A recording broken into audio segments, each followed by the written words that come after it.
The galaxy learned a terrifying truth about humanity on the day Earth's oceans stood up. Not metaphorically, not poetically. The oceans literally rose. Entire seas lifted into the sky like living gods while starships disappeared beneath walls of black water, stretching thousands of kilometers high. And at the center of it all stood a woman made of storms. But the truly terrifying part was not what she did to humanity's enemies. It was what she said before she destroyed them. You mistake kindness for weakness. Humanity entered the Galactic Assembly as the weakest civilization in recorded history. Their lifespans were short, their bodies fragile, their technology primitive compared to the empires surrounding them. Even their homeworld was considered unstable. Violent weather, shifting tectonic plates, predator-filled oceans, irrational emotional behavior. Most species assumed humans would disappear within a few centuries. The only reason humanity had even been invited into the assembly was because the Concordants preferred peaceful assimilation over extermination. And because humans were useful, they adapted quickly, worked endlessly, and accepted dangerous labor no other species would tolerate. Humans became miners, engineers, rescue crews, medical workers, cargo pilots. The galaxy admired human endurance, but never respected humanity itself. Every 1,000 cycles, the Celestials descended upon the assembly, ancient beings older than recorded civilization itself. Among them, none were more feared than Solara, the daughter of the sun.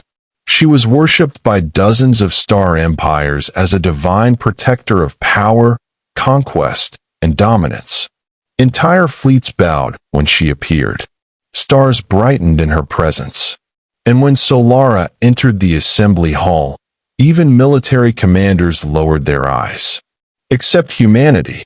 Ambassador Elias Ward stood still. Not proudly, just nervously. Humanity had never encountered a being like her before. Solara's burning golden eyes moved across the chamber before settling on Elias. Then she smiled. It was not a kind smile. So these are the humans. Laughter echoed softly through the chamber. Solara descended the golden staircase of light surrounding her throne. Fragile, short-lived, emotionally unstable. A species that survives only because stronger civilizations permit it. The assembly laughed louder this time. Elias said nothing. Solara circled him slowly. Tell me, little human, what exactly does your species contribute to the galaxy? Elias swallowed, then answered honestly. We help people. The entire assembly erupted into mocking amusement. Even Solara laughed. And that moment would later become known as the greatest mistake in galactic history. 3 weeks later, the Voidborn arrived. No negotiations. No warnings. Entire colonies vanished in hours. The Voidborn were ancient biomechanical entities that consumed planetary cores for energy. Even the great empires retreated before them. When the Voidborn entered the Sol system, the assembly abandoned Earth immediately. Earth was considered strategically worthless. No empire volunteered assistance. Not even Solara. Especially not Solara. Human fleets fought anyway. Every station. Every moon. Every orbit. Civilian cargo pilots rammed enemy cruisers. Mining vessels became improvised warships. Medical frigates stayed behind to evacuate children while burning alive. Humanity fought like a species refusing extinction through pure stubbornness alone. But it was not enough. Within 6 days, Mars fell, Luna burned, orbital defense collapsed, and the Voidborn descended toward Earth. The first sign came from the Pacific Ocean.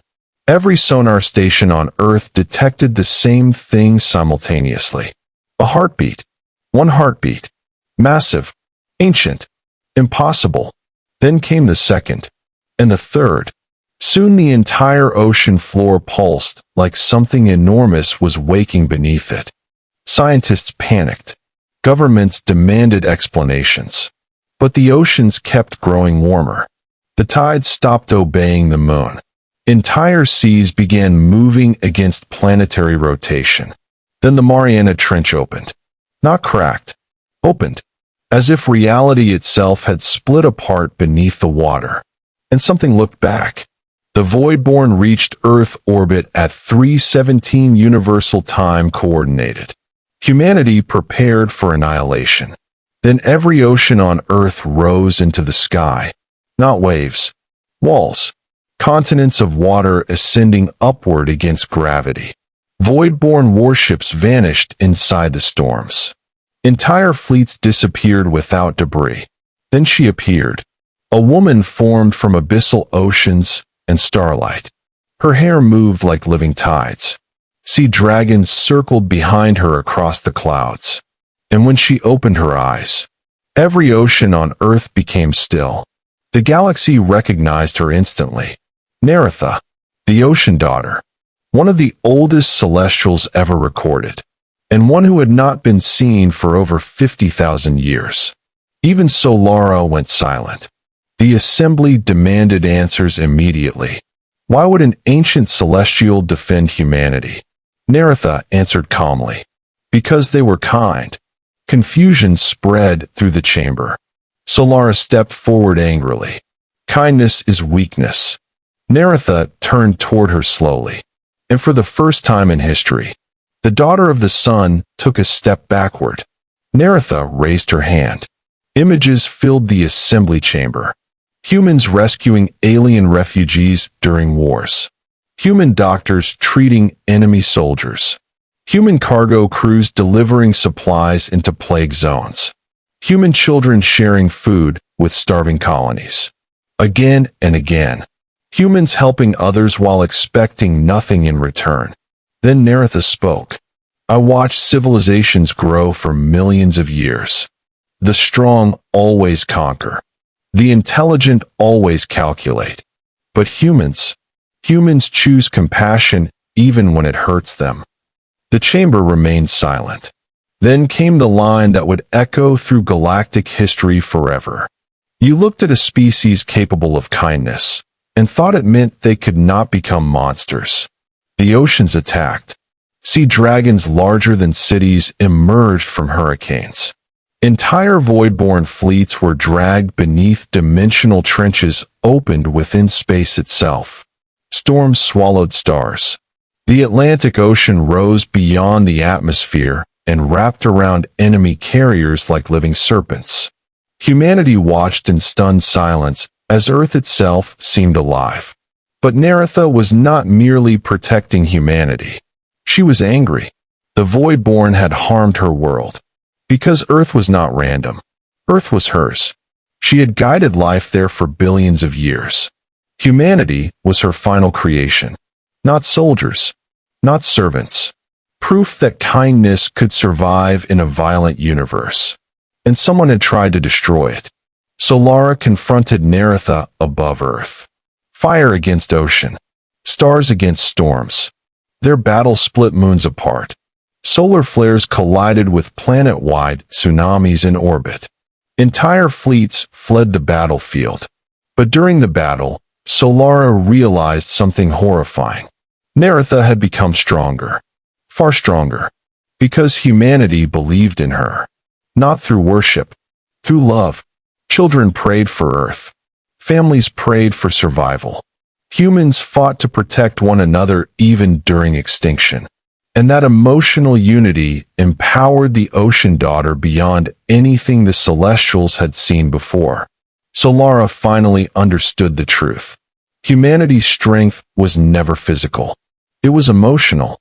And emotional creatures could become terrifying when united. After the Voidborn were destroyed, the galaxy expected humanity to demand revenge. They had every right. Earth had been abandoned, mocked, left to die. But Elias Ward stood before the assembly once more. This time nobody laughed. Solara herself remained silent. Elias looked across the chamber and spoke quietly. Humanity will join the assembly. Not because you deserve forgiveness, but because someone has to teach this galaxy how to care about each other. Even Neritha smiled, because at that moment humanity proved why they had been chosen. Not for power, not for violence, but because even after suffering betrayal, humans still chose compassion. Long after the war ended, the stars still carried scars from what happened above Earth. Entire sectors remained flooded with strange cosmic tides left behind by Neritha's wrath. Broken void-born fleets drifted silently through dead systems, frozen inside walls of black, crystallized water, suspended in space like monuments to extinction. And everywhere across the galaxy, one phrase spread faster than light itself. Do not threaten Earth. Not because humanity had become the strongest military power, not because the Ocean Daughter guarded them, but because the galaxy had finally witnessed what humans became when pushed to the edge of losing everything they loved. The old empires changed after the war, some out of guilt, some out of fear, some because for the first time in their existence, they realized power alone had never made them civilized. The assembly hall where humanity had once been mocked was rebuilt 3 years later. The burn marks from Solara's flames were intentionally left untouched. So were the deep cracks in the floor caused by Neritha's arrival. The scars became a reminder, a warning. And on the day humanity officially joined the Galactic Concordance as a full, equal member species, representatives from over 4,000 civilizations gathered inside the chamber. No one laughed when the humans entered this time. The silence itself carried respect. Ambassador Elias Ward walked slowly toward the center platform, older now, gray beginning to touch his hair. Behind him stood human soldiers, doctors, engineers, rescue workers, teachers, ordinary civilians. Not conquerors, not rulers, just humans. Solara herself watched from above in silence. She no longer wore armor made of living solar fire. The war had humbled even her. For the first time in galactic history, the daughter of the sun looked uncertain, because she had spent millions of years believing strength meant domination. Humanity had proven her wrong. Elias reached the center of the chamber. The same place where he had once stood alone while thousands laughed at him. He looked upward toward the endless rows of alien representatives. Then he spoke, quietly, but in the silence of the chamber, every word felt enormous. When Earth was burning, we waited for help. Images appeared above the assembly. Collapsing cities, burning oceans, families hiding underground. Human pilots flying damaged ships directly into enemy fleets. The chamber remained silent, and no one came. Several representatives lowered their eyes. Others could not look at the images at all. You calculated survival odds. You measured strategic value. You decided humanity was not worth saving.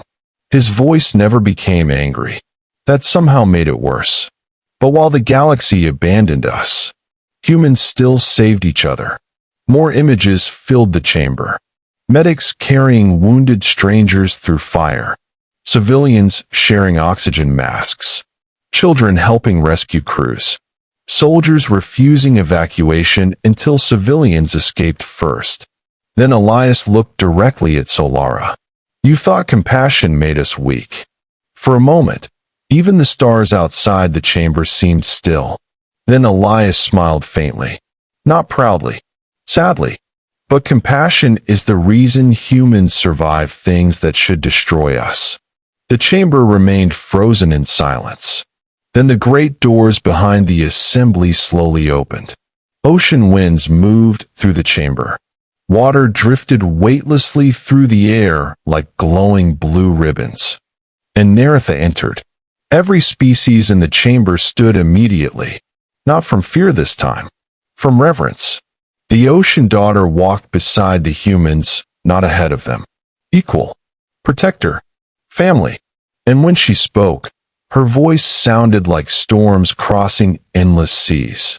For millions of years, the galaxy worshipped power. But power without compassion is merely hunger. Her eyes moved slowly across the chamber.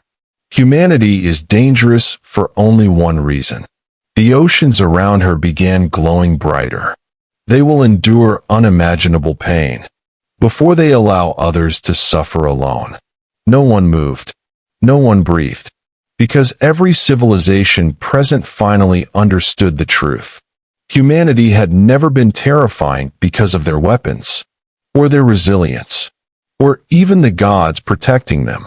Humanity was terrifying because love itself had become their greatest strength. A species willing to sacrifice everything for one another could survive almost anything. And if such a species was ever driven into true despair, there would be no force in the universe capable of stopping what came next. Then Naratha spoke the words that would become the final line written in every galactic history archive forever. The galaxy feared humanity when they learned humans could fight. The galaxy feared them even more when they learned humans could forgive.